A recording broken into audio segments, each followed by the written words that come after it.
all-new hot and techy Brezza, the city-bred SUV.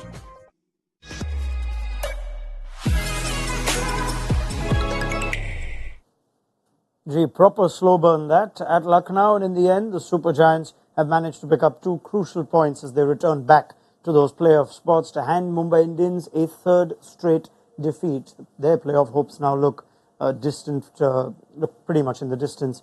We try and understand why that game suddenly became interesting and whether Lucknow would look at that as job done comfortably enough. On Maruti Suzuki Arena presents ESPN Cricket for Timeout, powered by JBL. Tom Moody, McClenaghan, Wasim, Jaffer. A couple of us predicted a slow burner. Who predicted the 7 down, bugger, mister. All right, what are the other things you said? Yeah, no, that didn't happen. There's just a bee buzzing around over here. Almost a sign of doom for Mumbai Indians. Yeah. Summarize that game and what was the difference, Tom Moody, in the end? I think the difference was Mumbai didn't put together a competitive total. They were probably 15, 20 runs short of what they should have been. And at the end of the day, that was quite costly. It wasn't the easiest surface. So anything around 160, 165, I think, would have been a pretty tough chase, which is pretty much the polar opposite to what we've seen most of the tournament, where we've seen free 6 hitting and boundary hitting throughout the 40 overs.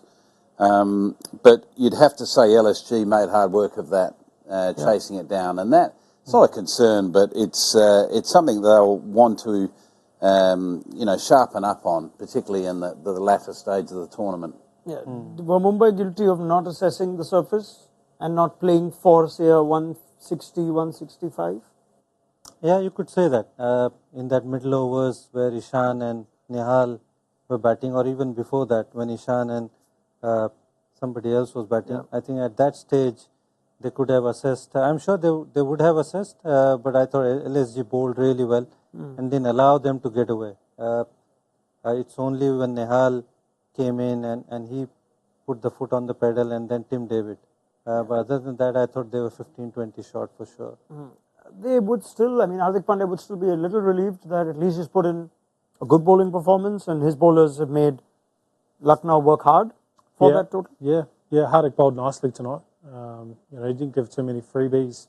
His length was good. He was aggressive with his bouncer, which was a trait of his when he's been bowling well. So that's positive signs. Bumrah was obviously good again. Just small little things that you need to go your way.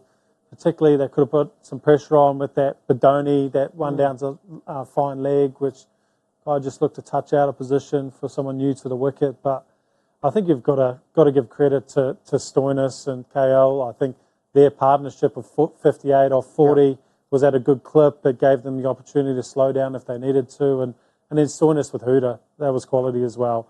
40 off 35. 2 significant partnerships, and that's what you need to make relatively light work of that chase. Yeah, heavy lifting in both those partnerships by Stoinis. That's another punchy innings on what clearly has been a difficult surface. Yeah, good response from he missed out last game, so a good response in the new role that he has at 3. We all remember that very fine 100 down in Chennai. But it's good to see that he's not living off just that one performance. He's backed it up with a very good innings tonight. No one really found their complete timing on that surface, but he was as close as anyone that put it together nicely. Yeah. Lucknow's bowling will deserve a lot of credit over here, all-round bowling, but their selection, they did almost make it a little harder for themselves. Turner to debut on this surface, top of the order with an under-19 player. You said you were surprised that at this stage of the tournament they do that. Do you see them carrying on with it? Yeah, at this stage you need experience. Ashton Turner, I don't mind. He's been here, he's played IPL. So he'll take a little bit of time to come good, but he's a good player. But Arshin Kulkarni, I think he's in stormy waters. I would say that at this time of the tournament. Yeah, they just have a lot of bowling resources though.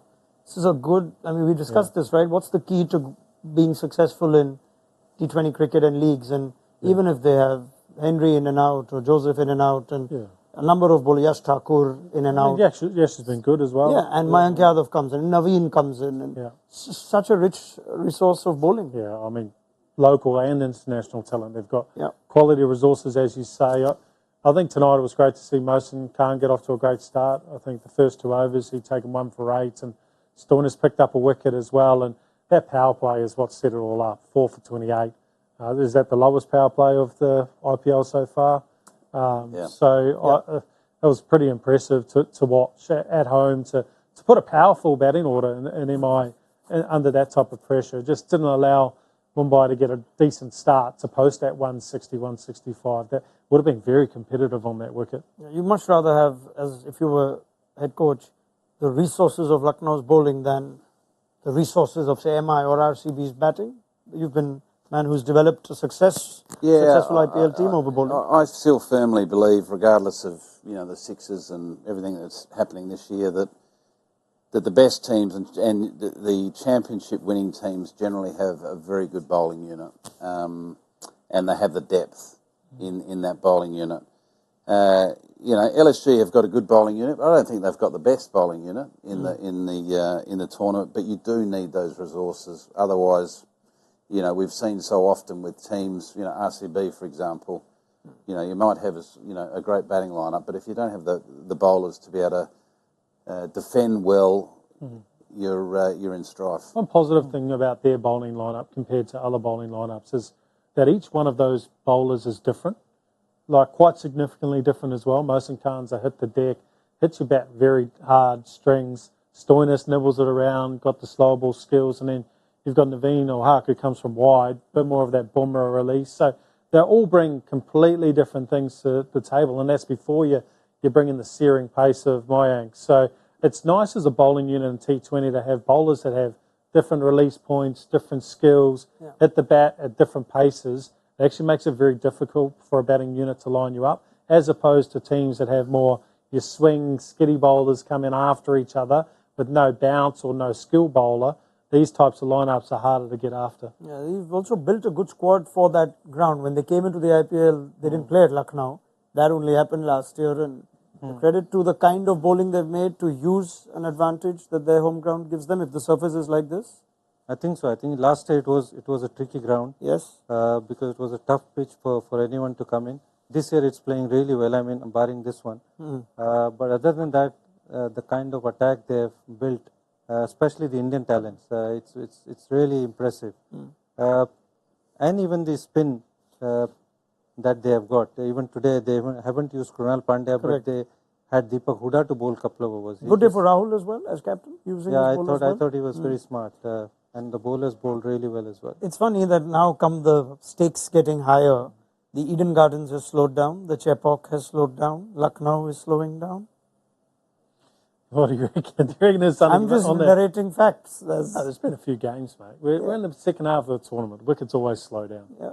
Yeah, I think that's just the one point I'd like to make about LSG is that it's quite worrying that Mayank Yadav's left the field in his fourth over, and if he suddenly has a setback that puts him out of the tournament, I think all the talk around what we're talking about, their bowling unit, I think comes back to ground zero. Okay. I think he's a significant influence on them looking like a great bowling attack against looking like the rest of the bowling attacks.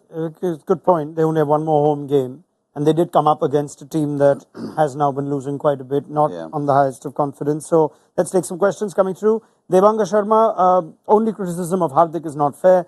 Sky, Rohit, Ishan, all their returns have been a huge disappointment this season. Hardik can't always be the punching bag.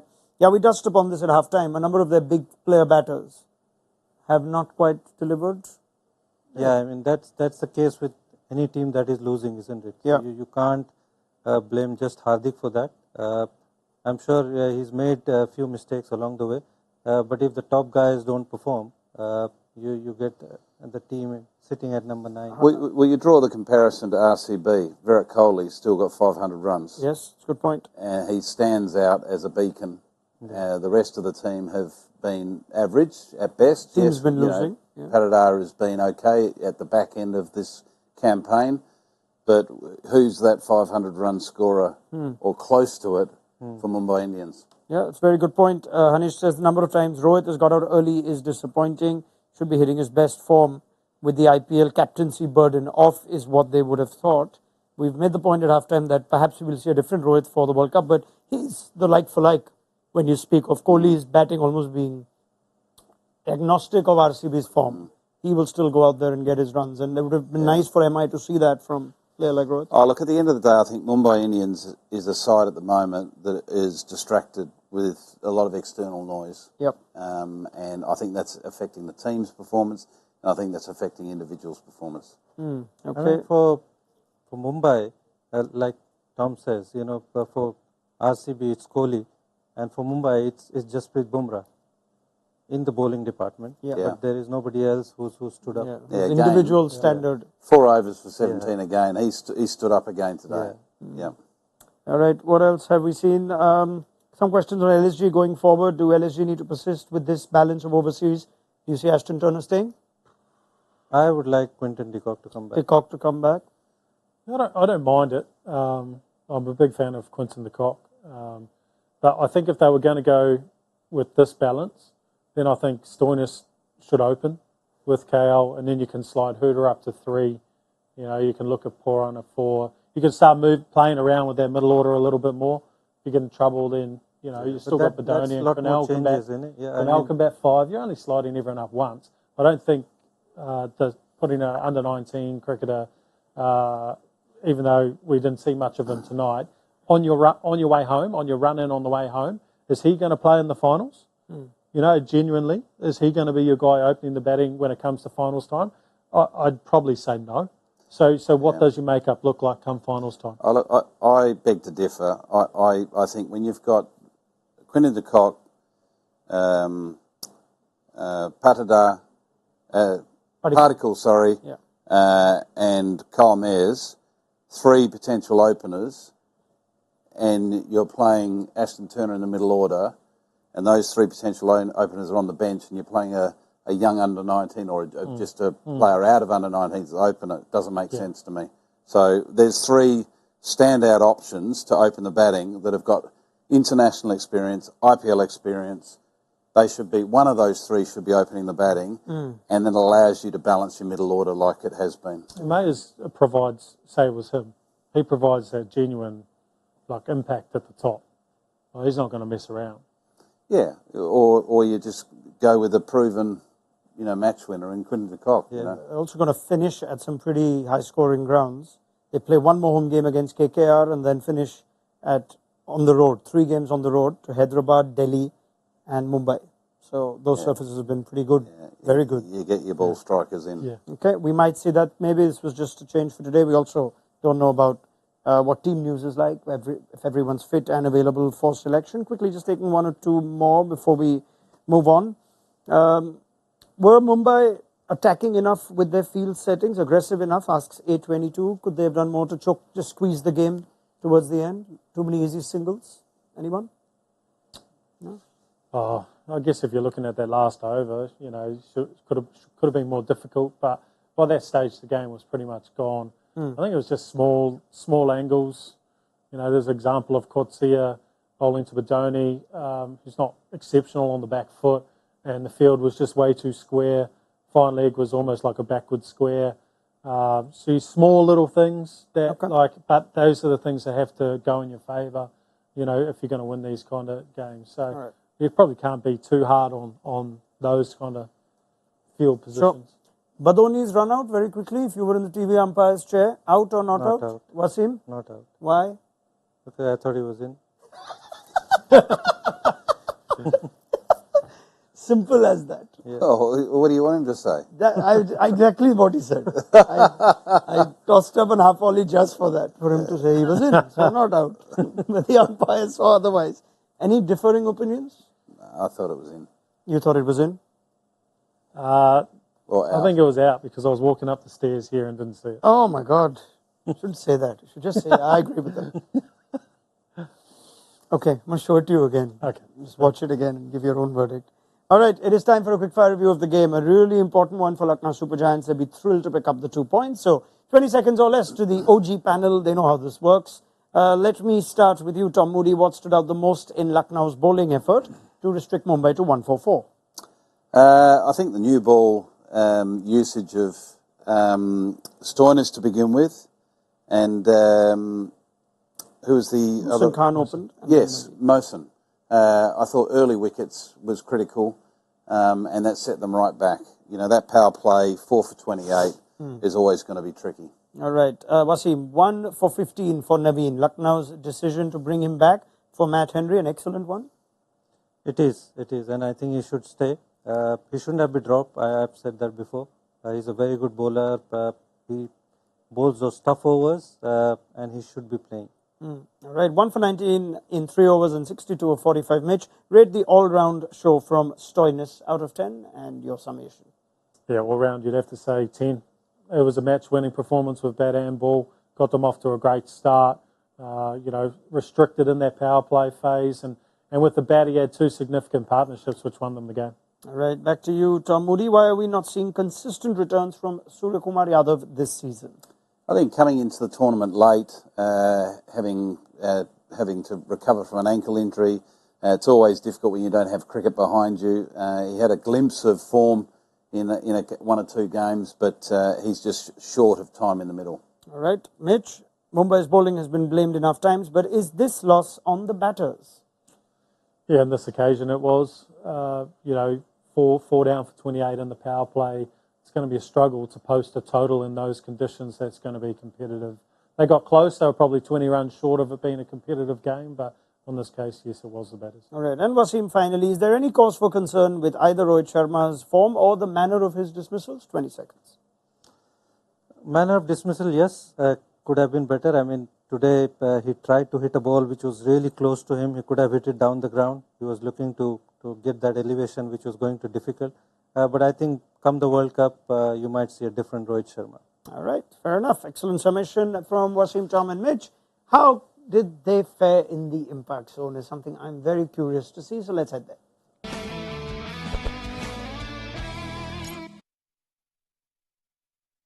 Mr. Moody with a thumping of a win. Talk about a thumping, a hammering. Walk off. Yeah, well, it gets a bit embarrassing at One times. player of Mr. Moody has actually got more than all of us. 141. Brilliant. Thank you. And that is after the out-of-the-box pick of Marcus Stoinis as your bowler. Well done. Yeah, well, I'm just following the theme that my colleagues are going with. All-rounders can be batters or bowlers. Not one person has picked Stoinis as a bowler. Oh, what, Narayan? Yeah, because he's a batter and a bowler. He's at And the top of the run score. Stoinis isn't a batter and a bowler. How many overs has Stoinis bowled the whole tournament? There's got to be a threshold here. There's always something to whinge about. Always something to whinge about with someone that sits at the bottom of the table. We brought him the table. Yeah. Just got to let it go. See how Wasim responds to Tom's victories with such grace. Grace, yeah. It's just niggly, yeah. But I would prefer Mitch's response for television. Yeah, well, that's the whole. I think, at least I hope that's what he's doing it for. Yeah. If I'm not, I don't care. So he's clearly not doing it for TV. Reality TV, this. Okay, very good. From Tom Moody, a former bowling all-rounder himself. Were you not, Tom? A batting all-rounder, I prefer to be called. Stoinis team, I'm sort of just like Stoinis. Yeah. Yeah, but I don't care. Just like Stoinis. All right. And on that note, a reminder of where this leaves the points table for the IPL. We are fast approaching match 50. So everyone's getting into double digits. Delhi are at 11. They have a week off now. And in the meantime, Lucknow have jumped a couple of spots. They occupy the 3rd spot, which can be taken away from them if Chennai beat Punjab Kings. Punjab Kings have had 4 or 5 days to reflect on a record chase against the Eden Gardens. They are dangerous. And they now go to the Chepauk. We wait to see what surface they dish out there after the Sunrisers slipped up a few days back at that ground. Mumbai Indians will find it very hard. Let me get a quick reaction. Even if today Mumbai would have won, given all the reputation the team and the side holds, we would have said, yeah, they could still make a late play like they have in the past. They've lost another. Max they'll get to now, I think, is 14. Yeah. Are they out of the playoffs? Yep. Wasim? I think they still have a mathematical chance, but I think they're out. Yeah, I think they're out. Hey, look, they can still. Man. Thomas? Yeah, look, after that, it's hard to comment, really. But yeah, they're out. They would welcome a return to the Wankhede, at least for what it's worth. It's been a tough road, on-the-road journey for them. They've won at Punjab and then lost 3 on the trot at Rajasthan, Delhi and now Lucknow. They play KKR and SRH, two informed teams in the top playoff spots, and then finish against Lucknow also at the Wankhede. In between that, they go to the Eden Gardens. So that's the Mumbai journey. Doesn't look good for Hardik Pandya's side. It looks very good for KL Rahul. That wraps up things on Maruti Suzuki Arena Presents ESPN Cricket for Timeout. Powered by JBL. Download the mobile app. It'll have you covered with the next set of fixtures for each team, where they stand on the points table. We have a really good one lined up for Chennai and Punjab tomorrow, which we look forward to your company for. Connect.